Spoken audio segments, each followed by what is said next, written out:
Habits and Health, episode 31. Welcome to the Habits and Health podcast, where we believe creating healthy habits should be easy. Brought to you by an educator and coach for anyone who wants to create a healthier life. Here's your host, Tony Wynyard. Welcome to another edition of Health and Habits, or Habits and Health even. Today's guest is Tricia Nelson. She's an internationally acclaimed author, a transformational speaker and emotional eating expert, and has been on many radio and television networks, including Fox, NBC, CBS, and many others. So today we get into talking about body image and emotional eating and many areas around those areas. So that's coming up with Tricia Nelson. If you do enjoy this episode, or if you know anyone who you think would get some value from some of the information that Tricia shares, please do share the episode with them. Hope you enjoy this week's show. Habits and Health. My guest today, Tricia Nelson. How are you, Tricia? I'm great. Thanks for having me. It's good to see you here. And you're in United States, I'm presuming? Yes, I'm in Los Angeles. And is that where you're from?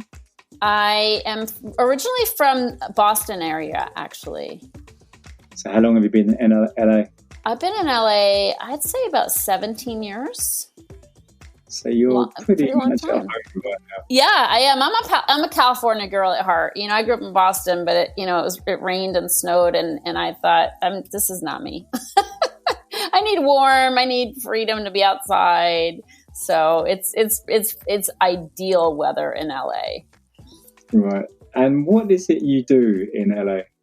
So I'm the founder of Heal Your Hunger, healyourhunger.com, and my business is totally online.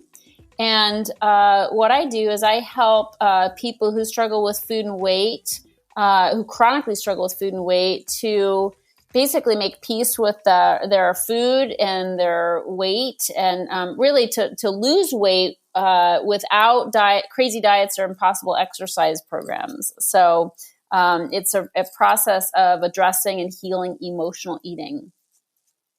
And how did this all come about? Well, totally from personal experience, as many of us entrepreneurs, happen upon what we do. So I was an emotional eater, completely obsessed with food. And I, spend my every waking hour thinking about food and what I was going to eat. And I love to eat. I love to cook. I love to serve food to other people. I love to go out to dinner. So, I was totally just really into food, which would not have been a problem had I not gained weight so easily. So, this obsession with food turned pretty ugly when I became a binge eater. So I would eat massive quantities of food in front of the television. I'd lose control basically. So I'd be eating ice cream and brownies, and then all of a sudden, I'm eating more and more, finishing off the package, and then having chips with it, because you have to have salty with your sweet. And so I was, I'd go overboard, and then I would feel completely sick and so mad at myself and so ashamed that I lost control. And I would do this pretty much in secret. People didn't know how much I ate. And, my body, betrayed me because I put on so much weight, and it was very obvious that clearly I wasn't sticking to my healthy plan. So, that was it. I was an emotional eater. And it wasn't until I came to know, I tried so many diets to control my weight.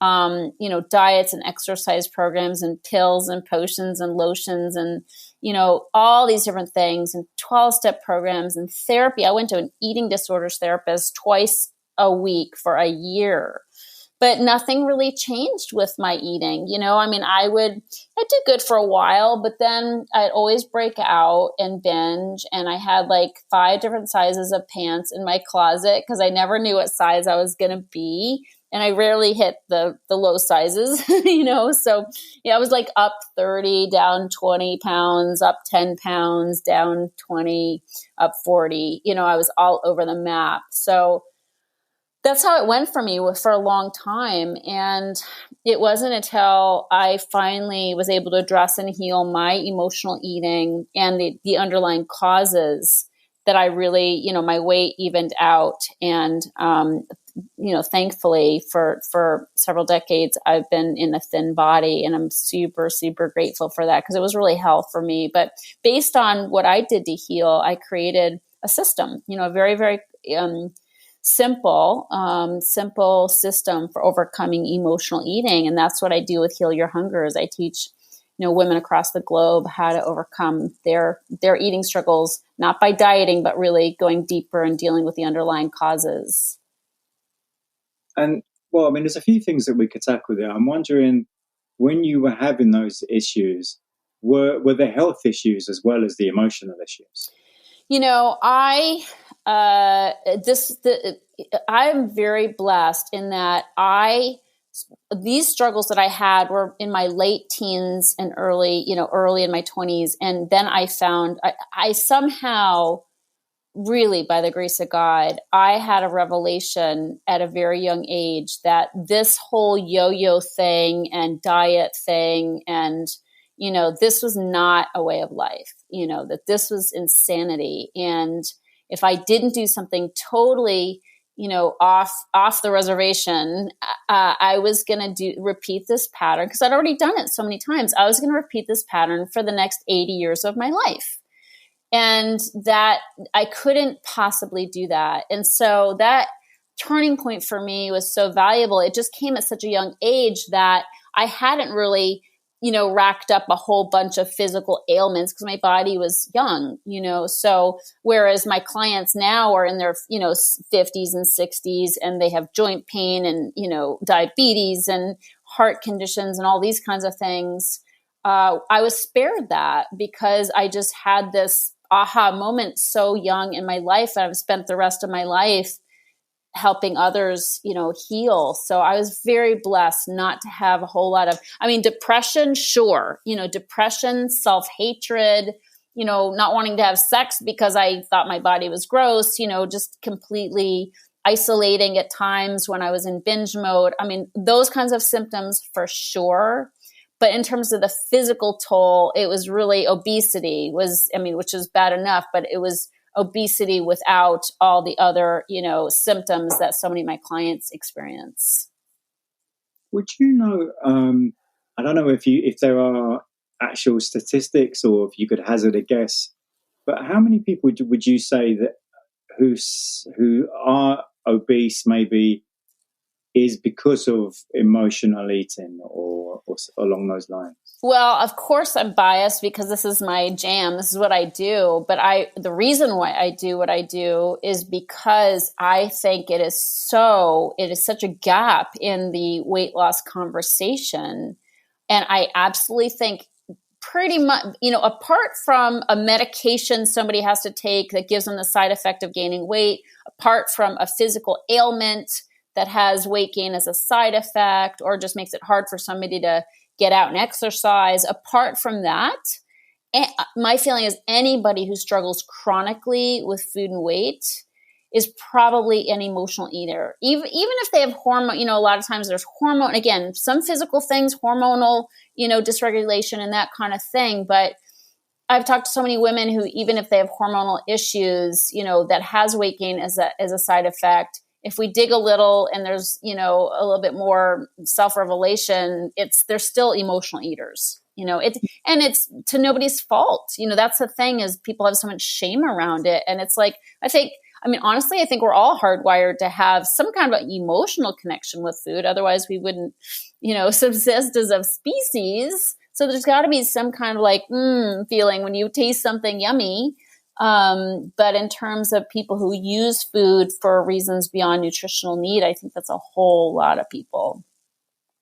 What would you, in all the sort of people that you come across that you've been working with since you've been doing this, what are the most frequent underlying causes of the emotional eating in the first place?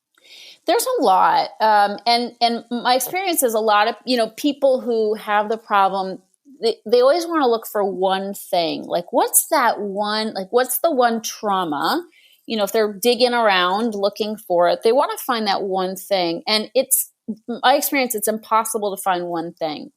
Why? Because that one thing that happened as a kid, and trust me, it usually has happened, we've all, experienced something, but emotional eaters especially have trauma, have abuse of some kind. Not everybody. Some people had idyllic childhoods, but most people have alcoholism, mental illness, abandonment, some kind of drug addiction, alcohol addiction, all different kinds of sexual abuse, emotional abuse, physical abuse. There's something.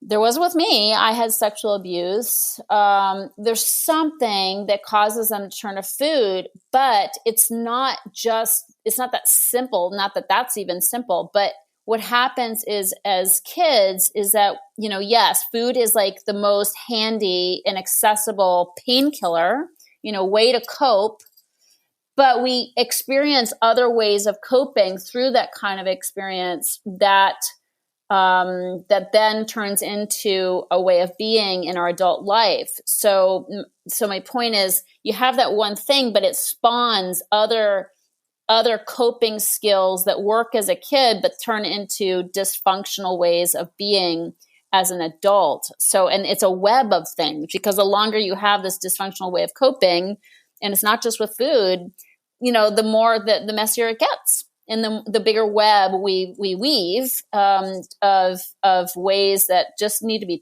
we have to take a look at. And the problem with the weight loss industry is it's all about the symptom of food and weight, calories and diets and, all these different things that are based on the physical. And that's just too surface, like we have to look at that web of ways that we've developed for coping that don't work for us anymore, especially because they cause a lot of the stress that we stress eat over. And so, in my experience and in my work, we have to dig into, ways of lessening stress and ways of showing up in the world in a different, in a different way that is, creating a much more peaceful existence so that we're not constantly needing food to anesthetize. So that was kind of a long answer, but basically it's never one thing. So I will more directly answer your question, after saying all that. My experience is there's three primary emotions that I've observed in my research that drive emotional eating, and they're sort of umbrella emotions because there's a whole lot of other emotions around them or below them, but they're three primary ones can be summed up in something I call the PEP test. And PEP, P-E-P, is an acronym which helps just sort of helps people understand why we turn to food. And really, honestly, it works for all addictions. I mean, it's a great way to explain all addictions, but for me, it was true for food. And it's a way of seeing what food does for us. So instead of seeing what it does to us, which we're pretty clear on what overeating does to us, but what I get my clients to see is what it's doing for them. So the first P stands for painkiller. So we use food as a form of painkiller because we don't like to feel uncomfortable feelings. And a lot of the reason why we get into the fix we're in is because we've tried to avoid anything uncomfortable at all costs. And especially things that just aren't pleasant. So, if we have a job that we're no longer a fit for, or we're in it, if we're really an entrepreneur, but we're still stuck at our job, and there's a disconnect there and we're suffering from that. We may eat to kill that, the pain of being somewhere we don't want to be. If we're in a relationship, that should have ended 5 years ago. We may be eating to kill the pain of being there when we don't want to be there, or of abuse that's happening, or just loneliness when, we're like ships in a night, passing in a night. So it goes on and on. A parent who's sick or we're responsible for taking care of, financial burdens, a massive tax bill that we didn't plan on. So these are all painful emotions, and the food numbs that pain. So that's to me the number one reason why we overeat. The second letter, E in PEP, stands for escape. So we use food just to get the hell out of our heads, and overeaters are often overfeelers. So we feel a lot, and we also overthink, and we think a lot. We have racing minds. And so eating, just kind of, getting our goodies, sitting in front of our favorite TV show, it just sort of takes us to a faraway place. And so, that's one of the reasons why food helps us. And certainly there's no other time in history, I think, where this is true than in a pandemic. All of a sudden, our entire lives were upended. We had to be at home. We had to, have stockpiled food in our house. We had to be with our families 24/7, where we hadn't been before. We had relief before. So everybody was turned into food. I mean, it was so hard not to. We were afraid. We were stressed out, anxious. We could walk out our doors and die. I mean, it was a terrible reality all of a sudden. And of course, we wanted to escape that reality. So that's another way that food certainly serves us. Excess eating serves us. And then the third letter in PEP is P. And the second P stands for punishment. And so we use food as a form of beating ourselves up. And that, it's weird to say punishment because it seems like food is a reward. Like we're like, what? I'm not punishing myself. This is my reward. I wait all week for this chocolate, candy bar, or whatever.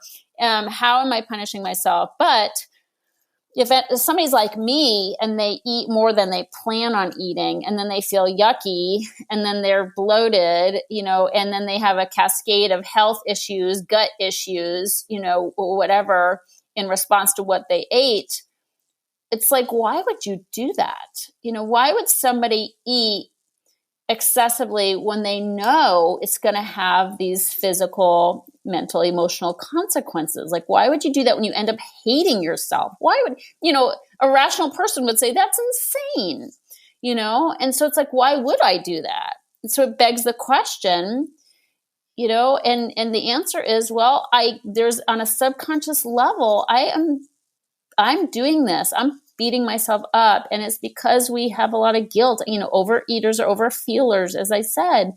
And we feel guilty about everything. We're so sensitive, so it's hard. Things don't roll off our backs like they do for other people. We're like constantly thinking, why did I say that? Why did I do that? I should have done this. It's relentless. And it's a subconscious desire, I believe, on account of guilt, to just beat the crap out of ourselves by our eating or eating things that we know are going to cause us pain. So to recap, PEP stands for painkiller, escape, and punishment, because we want to, kill the pain that we're feeling emotionally. We want to escape our reality when it's tough. And we want to just sort of beat ourselves up, when we're down on ourselves. And food does all these things, and it's all in one package, all in one package of cookies. You can accomplish these things. So that's really just a way of sort of helping people see, at first somebody might hear emotional eating and think, this is exactly what I thought when I heard about emotional eating. Like, that's really stupid. That's not me. I just like food. I like food.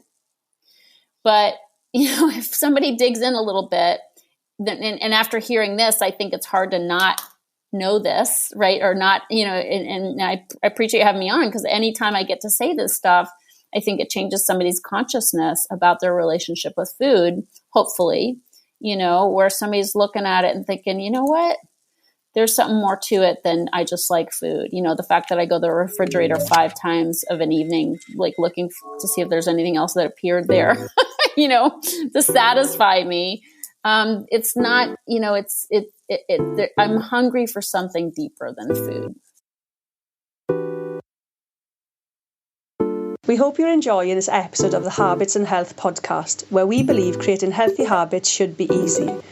If you are looking for deep support to create the health and life you want, we invite you to consider one-on-one coaching sessions with Tony.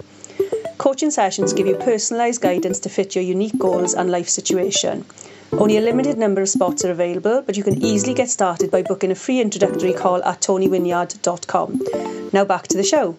Well, I mean, one of the things I was thinking of as you were saying that is that I guess the issue is compounded by, and you mentioned in your own issue that you tried numerous different diets, and the food industry or the diet industry, there's so much misinformation, and people naturally are just going to get despondent after trying so many different things. So then it's added to the whole thing, and it becomes a sense of hopelessness as well, I imagine, with a lot of people who become obese. Oh my God, of course. And that was me. I got there sooner, but when you try so many diets and they don't work, when everybody's like raving about intermittent fasting and you try it and you just binge your brains out the minute your window opens up to eat, you're like, I am such a loser. Like, that's what I thought. I'm like, I am so hopeless and everybody gets it. It's working for everybody but me. And that's so not true. But that's the story we tell ourselves. And that's why all my programs are done as a group, because there's so much healing benefit of hearing from other people and realizing we're not the only ones who can't follow the diet.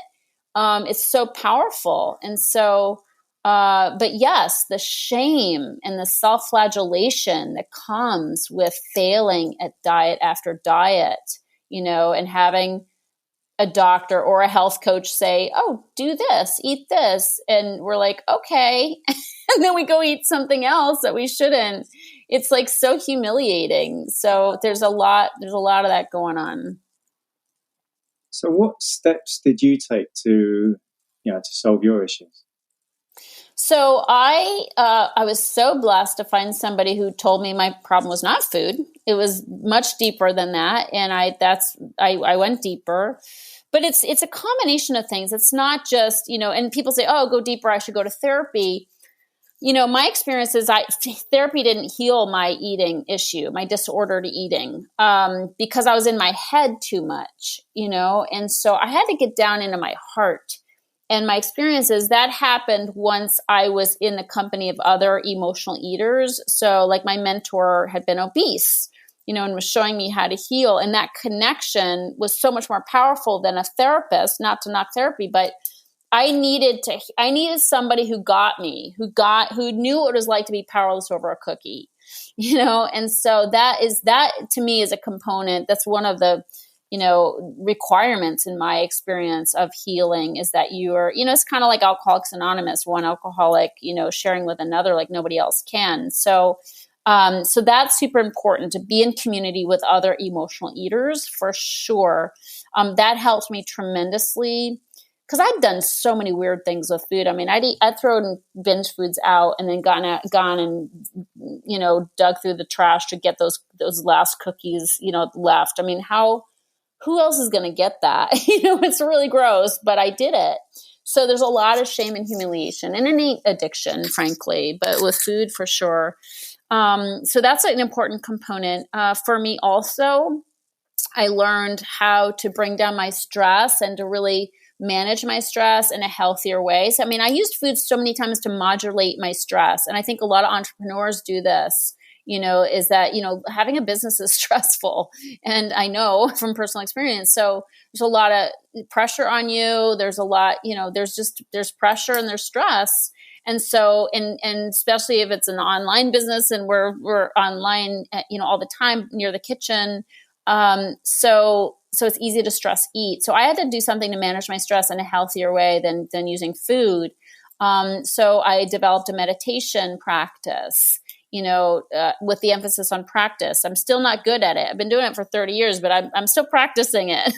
So, it's a daily thing though, a daily habit that is like non-negotiable for me. So I do that as a non-negotiable and I teach that to my clients. And so meditation is so powerful in so many levels, and it also helps me get connected with myself. So, I can't, it's not about food. It's not about diet. What it's about going deeper. How do I do that? Well, you got to wake up.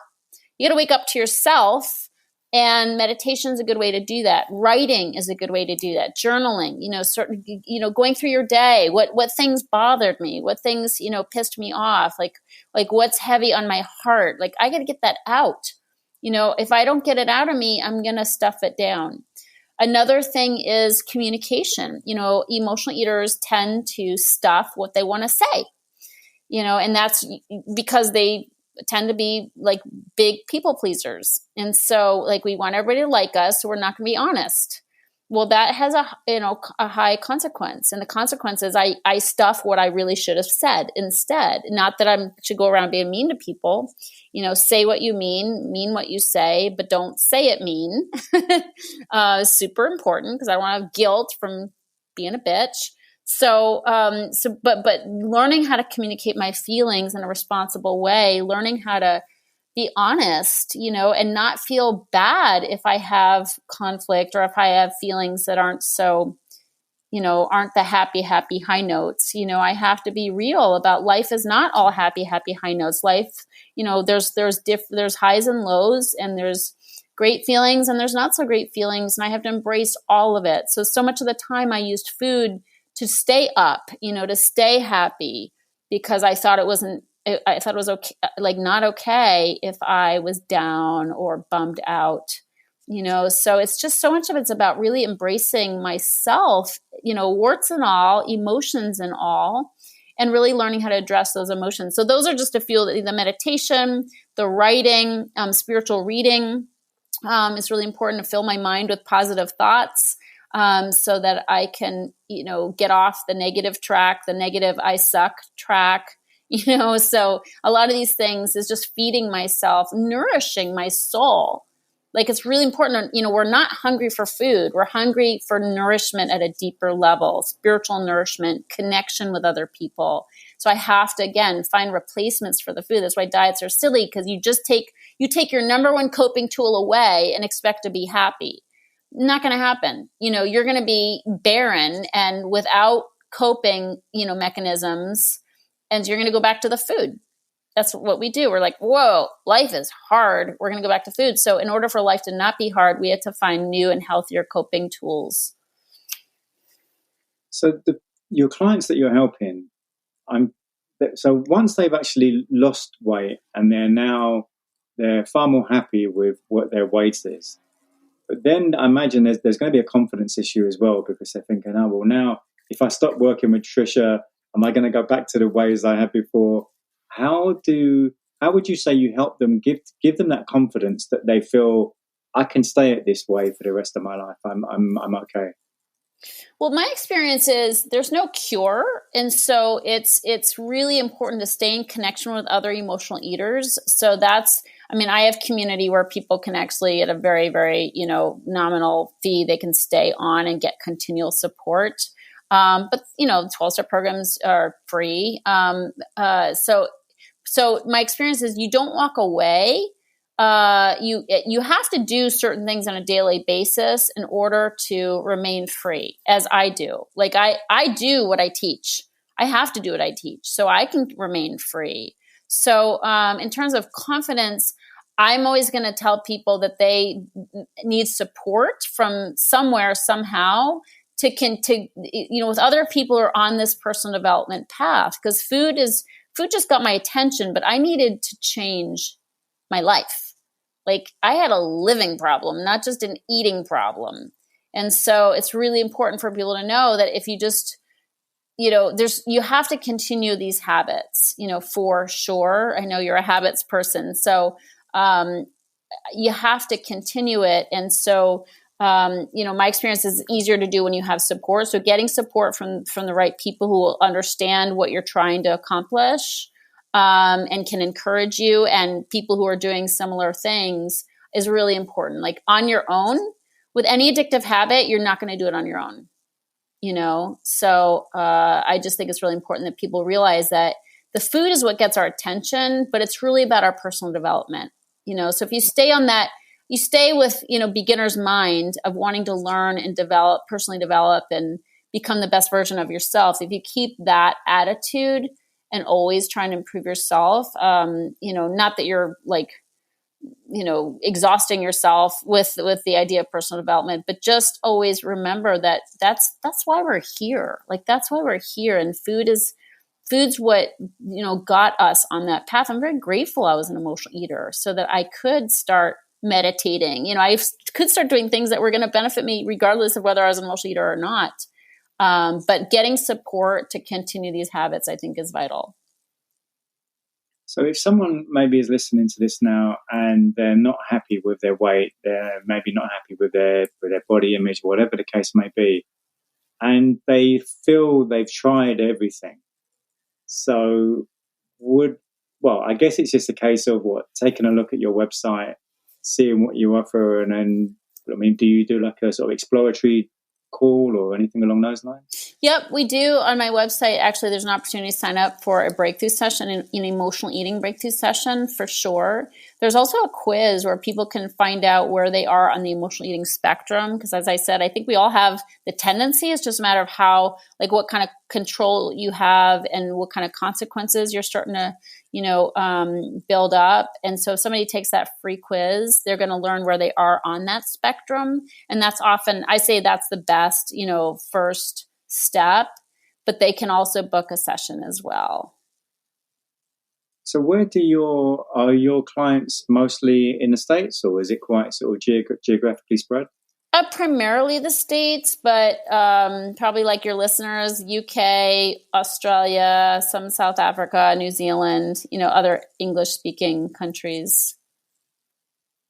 And so if people do want to find out more about the program, where would they go to? Well, I have a podcast, so it's called the Heal Your Hunger Show. I'm on Instagram, Tricia Nelson _ at the end of Nelson. And then my website for sure is probably the most direct, which is healyourhunger.com. Okay, and they can find out a lot more there. And have you considered writing a book or anything along those lines? Well, thanks for asking. I do have a book. I should have mentioned it. Nice job. It's called Heal Your Hunger: 7 Simple Steps to End Emotional Eating Now. It's on Amazon. It's also on there's a link to it from my website. So Heal Your Hunger: 7 Simple Steps to End Emotional Eating Now. It's a great place to start as well. Well, and as we're talking about books, is there a book that's really moved you at all, Tricia? I have a book that is like daily spiritual reader. Like I mentioned spiritual reading, and the book that has changed my life the most, I'd say, is this book by a sort of a theologian, philosopher from early 20th century, and his name is Emmett Fox. Emmett is EMMET, Emmett Fox, FOX. And he has a book called Around the Year with Emmett Fox, and there's daily I'm kind of daily messages. I'm kind of ADD. So I reading long things at a time is not my jam. So I need quick and easy messages. So this is like a daily reading from his different sermons and lectures. And it's what it did for me. I mean, he was a Christian theologian minister, but kind of more around the philosophy of metaphysics, not so much a religion. And so reading this, I've read it for 20 years, probably daily, the Daily Reader, and I just keep going around, to the start of the book. It helped me really get a sense of God not being a bearded man in the sky, a white bearded man in the sky. It helped me realize that God and the Spirit of God is in my heart, and inside of me. And that has been so powerful for me over the years to get that transition. Because I grew up religious. I had, we went to church every Sunday and that kind of thing. And I didn't resonate with it. It didn't. I appreciated it. I loved the hymns. I loved some of the rituals. But in terms of feeling personally connected with a higher power, with a God, I didn't feel it. Much, I guess I should say. I probably did a little bit, but this book just helped me realize that, wow, God's everywhere. God is love, and God's right here in my heart. And that just helped me so much. And I believe you have an affirmation that you quite like. Yeah. And it's kind of connected to that. So my mentor told me many years ago that I'm God's favorite baby daughter. And so even though God isn't really a literal father, but the idea of that was so sweet that I'm like, okay. And so it became my affirmation. I am God's favorite baby daughter. And I say that all the time. And it's just, again, it's helped me believe it. It's helped me believe it. And I live in the world with this, a bit of entitlement. Like, I'm God's favorite baby daughter. Like, of course, good things will work out for me. Like, of course my life is awesome. Like, of course, like, even though I'm afraid, it's all going to work out. It's all in divine order. So just affirming that I'm God's favorite baby daughter, and anybody can say it, of course, and any man can say it about being God's favorite baby son, it's just helps me realize how loved I am and how protected I am. And that's lessened my fear, because so much of my eating came from fear, just feeling a sense of uneasiness and like everything wasn't going to work out. And so so many people with eating disorders, they eat out of anxiety. So the more I know that, I'm totally, whatever this God is, and I don't claim to understand it, but, I know I am protected and loved, and it's with me everywhere I go, because it's right inside of me. So that's helped me tremendously. Well, Tricia, thank you very much for the last half hour or so. And thank you for sharing your journey and all that you've done. And hopefully you can help some of the listeners to this show as well. Oh, I would love that. Thank you, everybody, for listening. And thank you so much for having me on your show. Thank you, Tricia. Next week, episode 32 is with Dr. Renee Wallenstein. She is a functional medicine practitioner and went through quite a few changes in her life. She had quite a bad accident in 2012, and she fell off a horse and had numerous injuries, and she ended up with a broken back and broken spirit. And it was when she was laying in a hospital bed that she realised she needed to make some changes. And we're going to go through some of the things that happened in her life and how she got into functional medicine and how it is that she operates now and how she helps people. So that's next week, episode 32 with Dr. Renee Wallenstein. If you know anyone who would enjoy this week's episode with Tricia Nelson, please do share the episode with them, and hope you have a great week. See you next week. Thanks for tuning in to the Habits and Health Podcast, where we believe creating healthy habits should be easy. If you enjoyed this episode, please subscribe and leave us a review on your favorite podcast app. Sign up for email updates and learn about coaching and workshop opportunities at tonywinyard.com. See you next time on the Habits and Health Podcast.